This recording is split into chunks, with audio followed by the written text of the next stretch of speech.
चीन का विकेट उखाड़ने की तैयारी, भारत ने बिछा दी है पूरी फील्डिंग। डोभाल की सेटिंग से ड्रैगन का घूम गया है दिमाग। अब क्या करेगा जिनपिंग? अमेरिका और ब्रिटेन के बाद मॉस्को में भी तगड़ा मंथन। भारतीय जेम्स बॉन्ड की तगड़ी सेटिंग से चीन की बैंड बजनी तय।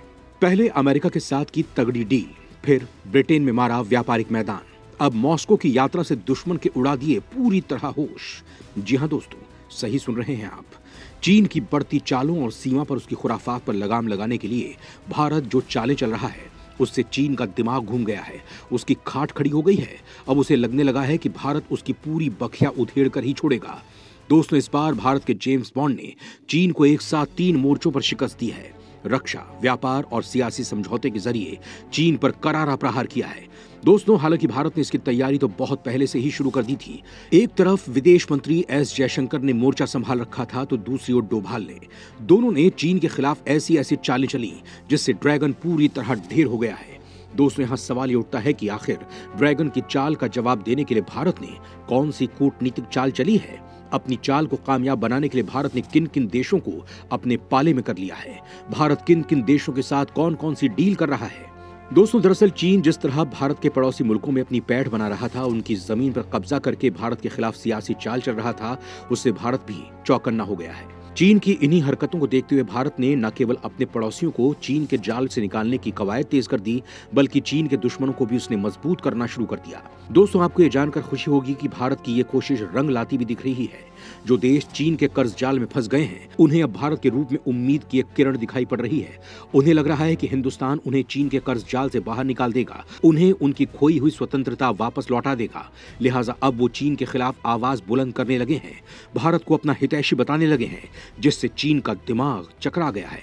दोस्तों, यहाँ सवाल उठता है कि आखिर भारत चीन के कर्ज जाल में फंसे देशों की मदद कैसे कर रहा है?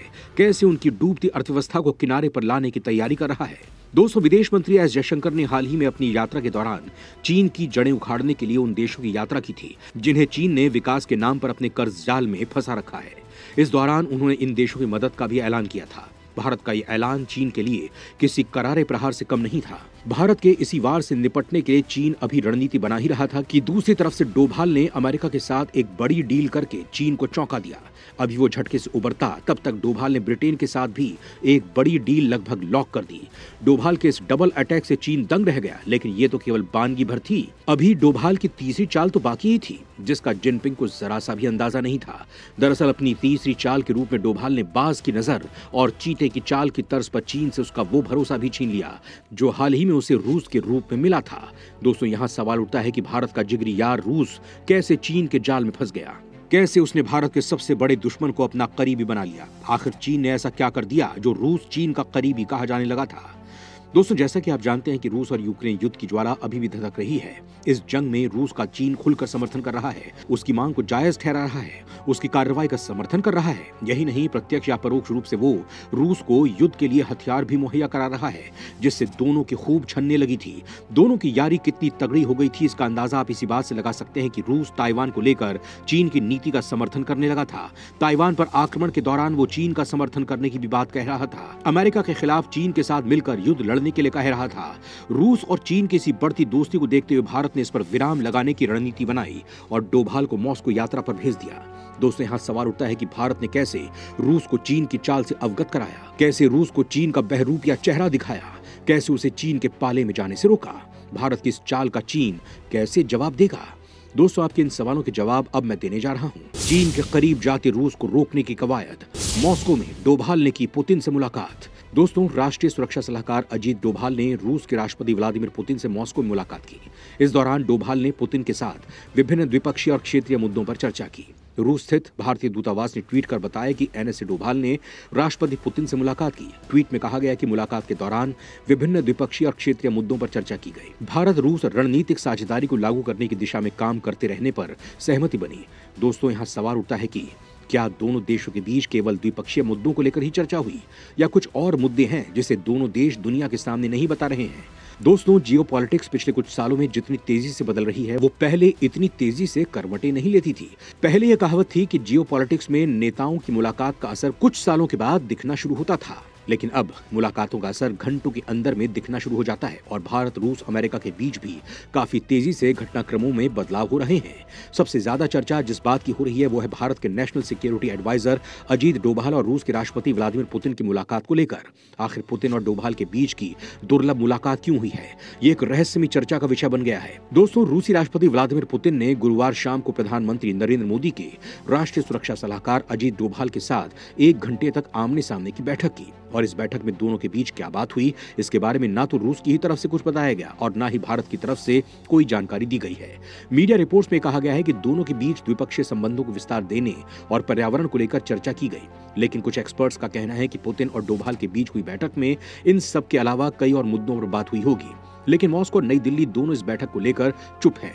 रिपोर्ट के मुताबिक भारतीय दूतावास ने गुरुवार को एक ट्वीट में कहा कि डोभाल ने पुतिन से मुलाकात की, लेकिन विस्तार से नहीं बताया कि मुलाकात क्यों की गई। ज्यादातर मीडिया रिपोर्ट्स में इस बैठक को लेकर काफी ध्यान केंद्रित किया गया है, जिसमें पुतिन भी शामिल हुए थे।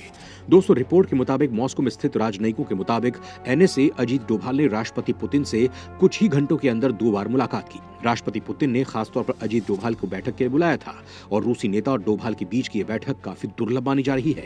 दरअसल भारत के national security adviser Ajit Doval Afghanistan के मुद्दे पर स्पेशल चर्चा के लिए मॉस्को में थे। इस बैठक में भारत और रूस के अलावा ईरान, कजाकिस्तान, किर्गिस्तान, चीन, ताजिकिस्तान, तुर्कमेनिस्तान और उज्बेकिस्तान के राष्ट्रीय सुरक्षा सलाहकारों ने हिस्सा लिया है, जबकि पाकिस्तान को इस बैठक से दूर रखा गया। लेकिन इस मुलाकात के बाद रूस के राष्ट्रपति व्लादिमीर पुतिन ने अजीत डोभाल को बंद दरवाजे के अंदर एक सीक्रेट मीटिंग के लिए बुलाया। एनएसए अजीत डोभाल ने राष्ट्रपति पुतिन के दाहिने हाथ माने जाने वाले रूसी सुरक्षा परिषद के सचिव निकोलाई पेत्रुशेव के साथ द्विपक्षीय आदान प्रदान भी किया। पुतिन और पेत्रुशेव दोनों एनएसए डोभाल को अतीत से जानते हैं और रूसी एनएसए अंतर्राष्ट्रीय और राष्ट्रीय सुरक्षा मामलों पर भारतीय राष्ट्रीय सुरक्षा अधिकारी अजीत डोभाल के लगातार संपर्क में रहते हैं। लिहाजा पुतिन और अजीत डोभाल के बीच हुई सीक्रेट बैठक को लेकर कई कयास लगाए जा रहे हैं। रिपोर्ट के मुताबिक भारतीय एनएसए अजीत डोभाल ने रूस के राष्ट्रपति पुतिन को पीएम मोदी का संदेश पहुंचाया हो सकता है। दोस्तों, जैसा कि आप जानते हैं कि रूस और भारत की दोस्ती से अमेरिका हमेशा आशंकित रहता है। वो हमेशा रूस से भारत को अलग करना चाहता है। शायद इसीलिए एक बड़ी डील पर भारत के बात बनने के बाद भी अमेरिकी सीनेट जो बाइडेन को भारत और रूस के संबंधों को लेकर आगाह कर रही है। रूस भारत की दोस्ती से चिढ़ा अमेरिका। सीनेट ने राष्ट्रपति बाइडेन को दी ध्यान देने की सलाह। दोस्तों, सीनेट की विदेश मामलों से संबंधित समिति की एक रिपोर्ट में कहा गया है कि अमेरिका के राष्ट्रपति जो बाइडेन के प्रशासन को रूस के साथ भारत के संबंधों और उसके लोकतांत्रिक मूल्यों और संस्थानों में आ रही गिरावट पर ध्यान देने की जरूरत है, खासकर तब जब अमेरिका हिंद प्रशांत क्षेत्र पर ध्यान केंद्रित कर रहा है।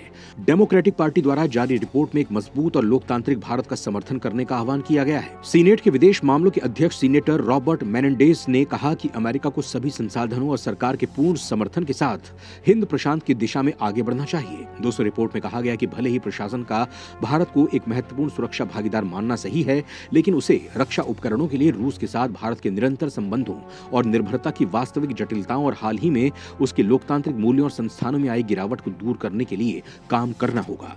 मॉस्को के यूक्रेन पर हमले के बावजूद भारत और रूस के बीच संबंध मजबूत बने रहे। अमेरिका भारत को अपनी रक्षा जरूरतों के लिए अपने सबसे बड़े रक्षा आपूर्तिकर्ता रूस पर निर्भर रहने से भी हतोत्साहित करता रहा है। हालांकि भारत ने अमेरिका की चेतावनी के बावजूद अक्टूबर 2018 में S-400 वायु रक्षा मिसाइल प्रणाली की 5 इकाइयां खरीदने के लिए रूस के साथ 5 अरब अमेरिकी डॉलर के समझौते पर हस्ताक्षर किए थे। रिपोर्ट के अनुसार अमेरिका और चीन भारत के सबसे बड़े व्यापारिक भागीदार बनने की होड़ करते हैं। भारत के वाणिज्य और उद्योग मंत्रालय ने जून 2022 में बताया था कि अमेरिका के साथ व्यापार चीन से ज्यादा हो गया है, जो अमेरिका और भारत के बीच बढ़ते घनिष्ठ संबंधों को दर्शाता है। दोस्तों, रिपोर्ट में कहा गया है कि दरअसल दुनिया के 2 सबसे बड़े लोकतंत्रों के बीच संबंध 2 दशकों से ज्यादा समय से काफी बेहतर स्थिति में है। दोनों देशों के संबंध शीत युद्ध की दुश्मनी, भारत के परमाणु कार्यक्रम और 1998 में परमाणु परीक्षण को लेकर पैदा मतभेद से ऊपर उठ चुके हैं। दोस्तों, रिपोर्ट में यह भी कहा गया है कि हाल के वर्षों में सुरक्षा संबंध नाटकीय रूप से गहरे हुए हैं, क्योंकि दोनों देश चीन के कदमों को लेकर अधिक चिंतित हैं। इसमें यह भी कहा गया है कि अमेरिका और भारत अब प्रमुख रक्षा साझेदार हैं और दोनों देशों ने क्वांटम कंप्यूटिंग, 5G और 6G नेटवर्क, अंतरिक्ष, सेमीकंडक्टर, बायोटेक और आर्टिफिशियल इंटेलिजेंस पर सहयोग बढ़ाने के लिए महत्वपूर्ण और उभरती प्रौद्योगिकियों की दिशा में एक नई पहल की है।